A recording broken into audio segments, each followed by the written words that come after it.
Eu sou adepto da tese de que quanto mais o socialista fala, mais liberal tem no mundo. Para a maior parte das pessoas, é mais fácil morrer do que pensar. Porque a maior parte das pessoas vão até o precipício junto com alguém que tem uma opinião própria e aprofundada e que leva as outras pessoas a acreditar que aquela opinião dele é consenso. Você, quando você está votando num cara que está dizendo que vai inaugurar tal coisa na sua cidade, você tá votando num legislador vendido. Tudo que pinta de novo, pinta na bunda do povo.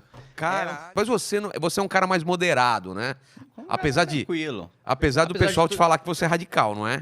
Tem esse papo, não tem? Muito. Principalmente gente de esquerda, acho que eu sou Mussolini em pessoa. Todo mundo que não concorda com a esquerda, naturalmente é fascista e radical. Já é um fascista, já é um cara, né, que quer exterminar minorias, né? Que não gosta de imigrantes. Qual minoria que você quer exterminar? Não gosta de... Eu? De minoria que eu quero exterminar? Nenhuma. Eu sou um cara super tolerante. Você não quer exterminar uma minoria. Não quero exterminar ninguém. Quero que, inclusive, que todo mundo fale. Pra mim, quanto mais... Eu sou adepto da tese de que quanto mais o socialista fala, mais liberal tem no mundo. Porque aí ele se enrola, é isso? Exatamente. E o que eu percebo é que os liberais, eles querem mais discutir e debater do que os progressistas. Os progressistas gostam de... Posso estar errado, mas até me corrijam aí, mas eu vejo só os progressistas discutindo entre si. Exato. Eles não querem um embate. Exatamente. É o que eu vejo também. Eu acho que durante muito tempo eles ficaram confortáveis no período pós-ditadura, né, na redemocratização, que ser de direita era defender a ditadura. Então, todo mundo é de esquerda. Se todo mundo é de esquerda, vamos debater aqui dentro do nosso fórum. Quem é de direita não é que discorda de mim. Quem é de direita é um cara que tem um defeito moral. É um demônio. É um cara que defende ditadura. Então, ficou pra fora. E durante muito tempo eles ficaram sem esse enfrentamento. E aí, acho que eles ficaram meio fechados nesse clube. Aí, outro dia eu tava vendo um vídeo lá que tava tendo um quebra-pau entre o Ciro, a Maria do Rosário e o Marcelo Freixo. Que era uma discussão sobre PT, sobre Lula, não sei o quê. Aí o Ciro falando pra Maria do Rosário, eu sei bem como é que o PT funciona, né? Vocês prometeram o voto pro Freixo pra presidência da Câmara, não entregaram nada, deram tudo pro Rodrigo Maia. Aí a Maria do Rosário, o que é isso? Não é assim que funciona, não sei o quê. Cara. E o Freixo, calma, gente, calma. Então, acho que eles se acostumaram a essa discordância dentro do campo da esquerda, que tem, né? Às vezes a gente fala, conversa entre, sei lá, o Freixo e o Ciro é conversa de comadre. Não, os caras têm realmente, de fato, uma visão de mundo ali que diverge dentro do campo da esquerda. Agora, realmente a direita é como uma analogia que eu costumo fazer. Acho que a esquerda que ficou muito tempo sem ser confrontada, ficou como um rei gordo dentro de um castelo, que já conquistou muitas terras, e há muito tempo o exército dele não luta uma guerra, não luta uma batalha. Aí veio a direita, toda fodida, que o cara de direita era, sei lá, o único cara da sala que tinha coragem de falar que era de direita. Então, pra ele ser de direita, ele precisava saber defender a sua posição. Diferente do cara de esquerda, que, como a posição dele é consenso, você não precisa justificar, porque todo mundo já acredita nisso. Então, o cara já subiu na muralha do castelo como um bárbaro, assim, sedento por sangue, e o rei tava lá gordo e preguiçoso. Não, ele precisava saber da posição dele, estudar, e também estudar o inimigo, né? Sim, exatamente, claro, pra saber como rebater. O que eu vejo dessa nova direita, ou do liberalismo e tal, são pessoas que não só estudaram o que eles acreditam, mas também estudaram tudo da esquerda. Então, eu vejo debate, às vezes, os caras com números e com dados mais fortes do que os progressistas, né? Sim, não, porque é importantíssimo. Agora, infelizmente, eu vejo esse movimento que aconteceu no pós-ditadura da esquerda ficar meio confortável na posição, acontecendo com a direita. Exatamente. Você já vê muita gente de direita que, não, sou de direita porque tá certo. Você viu o que a esquerda fez com o país? Mas e o fundamento? E que mais? E que autor de esquerda você leu? Que às vezes ainda tem muita gente na direita que tem esse preconceito de leu um capítulo do Capital.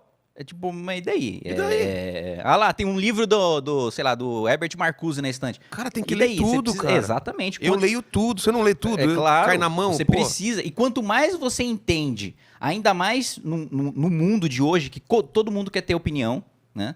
Sobre todos os acontecimentos. Tipo, você vê, Twitter é uma fábrica de doutor em direito constitucional, em doutor em epidemiologia, né? Todo mundo quer ter opinião sobre todo mundo é comediante profissional. Exatamente. E sem se aprofundar no tema. Então, quanto mais você se aprofunda naquela ideologia que você quer rebater, mais a chance de você entender mais essa ideologia do que o próprio cara que está defendendo ela. Porque a maior parte das pessoas só vai até a superfície. É uma coisa... Schopenhauer diz... Aqui é uma leitura que eu recomendo. Cara, esse programa tá muito inteligente, velho. Pois, isso... eu já ia comentar isso. O nome assusta, mas ele não é complicado de ler. Às vezes quando fala, lê Schopenhauer. Caralho, o cara foda, o cara lê Schopenhauer. Mas é tranquilo de ler? Eu nunca li. Pô, tranquilo. O Schopenhauer é aquele seu amigo que você dá risada porque ele só fala palavrão, ele tá sempre amargurado da vida. Ele fala, puta que pariu esse trânsito de merda que vai tomar no... É o Alê. Não aguenta. E que você dá risada de tanto palavrão que ele fala, sabe? Tô ligado. É o Schopenhauer. Ele é esse cara... que ele é um cara amargurado da vida, ressentido, por quê? Porque ele era um cara muito inteligente, mas que nunca foi reconhecido pelos alemães. Então, ele sempre vivia descendo pau, principalmente em Hegel, que ele falava que Hegel era um cara, né, que era, porra, os alemães respeitavam pra caralho e tal, mas ele falava, mano, Hegel, na verdade, ele só escrevia a palavra difícil e deixava quem tava lendo ele dar o significado pra palavra. Mas ele mesmo não estava expressando ideia nenhuma. Ele só parecia sofisticado. É aquela história do rei pelado, sabe? Sei. Só consegue enxergar a roupa do rei quem é inteligente. Ninguém tem coragem de falar que o rei tá pelado. Então, o Schopenhauer... Tipo filme Cabeça, que ninguém entendeu e fala, deve ser fantástico, né? Isso, exatamente. Que o Schopenhauer falava isso. Boa parte dos intelectuais alemães é palavra complicada que ninguém tem coragem de dizer, que no final não diz nada, com medo de parecer que não entendeu. E ele dizia o seguinte, para a maior parte das pessoas... é mais fácil morrer do que pensar. Porque a maior parte das pessoas vão até o precipício junto com alguém que tem uma opinião própria e aprofundada e que leva as outras pessoas a acreditar que aquela opinião dele é consenso.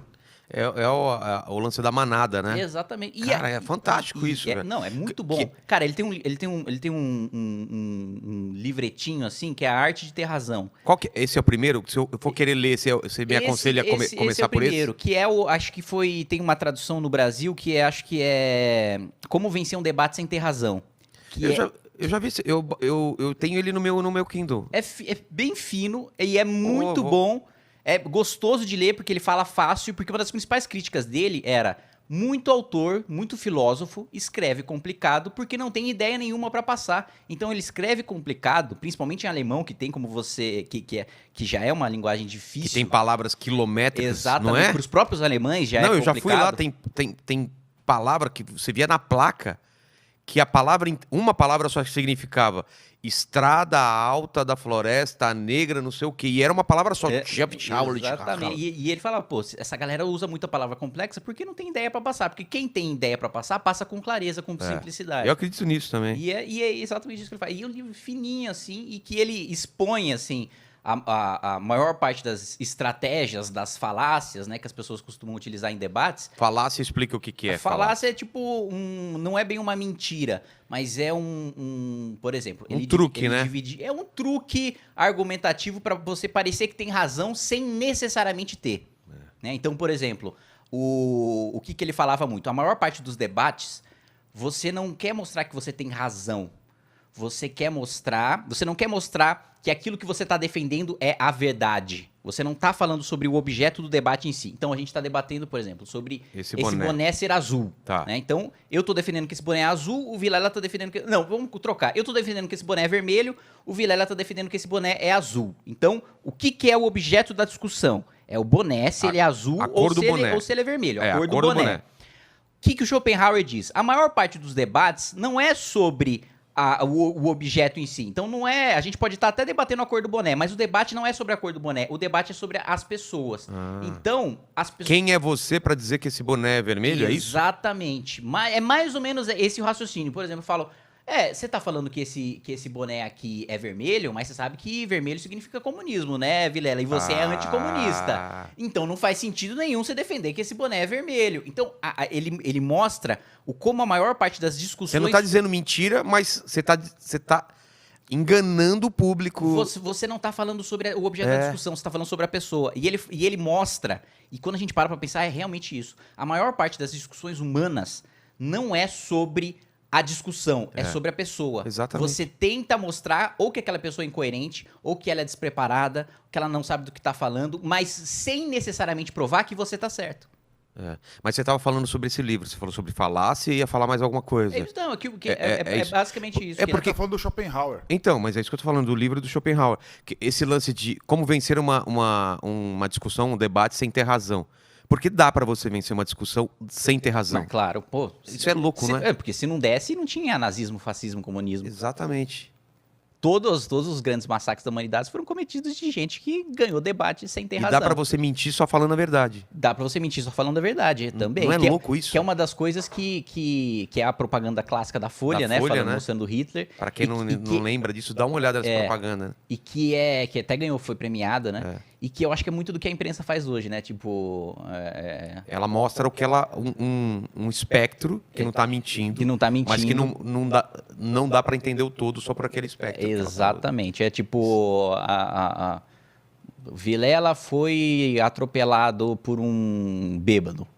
Aí, só que não dava pra saber que o bêbado, na verdade, é um cara que tomou uma taça de vinho e que o Vilela tava pelado, cheirado na rua, Não vamos pedindo longe. pra ser atropelado. Vamos longe, vamos falar da eleição. Todo mundo falando de restrição, de ficar... Né? E os comícios, a galera ficou quietinha. Tipo, por que tem tanta gente no comício da galera que eu curto e tá a maioria sem máscara e tal, e vamos ficar quietos? Aí a festa da democracia, não, e vamos falar de aglomeração.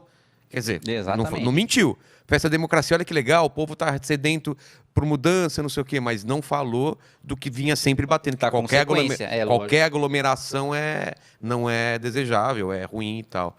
Mesmo porque você não imuniza. Que é o grande debate da gestão da pandemia, né? Você não o cara que vai votar não fica imune só porque ele vai votar, né? E foi o que aconteceu, né? Milagrosamente, depois da votação, voltou a pandemia, não é? Exatamente. Já voltou para a fase amarela, sei lá, foi tipo um dia depois ou 2 dias depois, né?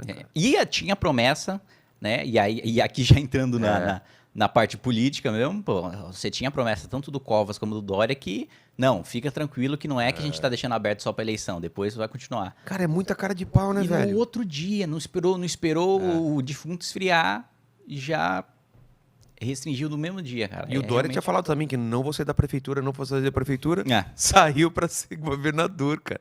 Não vale nada as promessas? Porque você leva a sério as promessas? Ou você não faz promessa quando você tá em campanha? Não, claro, você faz compromisso, né? Você fala, ó, eu vou apresentar o projeto tal, vou lutar para que ele seja aprovado.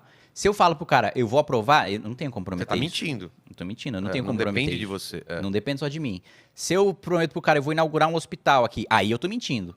Porque não é minha função, eu faço lei. E tem muito deputado, vereador, deputado estadual, deputado federal, senador que se elege com esse tipo de promessa. A maior parte se elege com esse tipo de promessa. Vou pavimentar essa rua, vou entregar uma creche, uma escola, um hospital. Ele não é capaz de entregar isso. Nem ajudar? Não, ele pode pressionar o executivo a fazer, ou ele pode vender o voto dele em troca de obra no reduto eleitoral dele, que é o que a maior parte dos deputados fazem. Caramba, cara, é mesmo? A maior parte. Você, quando você tá votando num cara que tá dizendo que vai inaugurar tal coisa na sua cidade, você tá votando num legislador vendido. Você tá votando num cara que vai ser só um puxadinho do governador, do prefeito, do presidente da república para inaugurar a obra no seu reduto eleitoral. E tem uma parcela grande lá A maioria esmagadora. Mesmo? Eu diria 70, 75% é eleito com obra.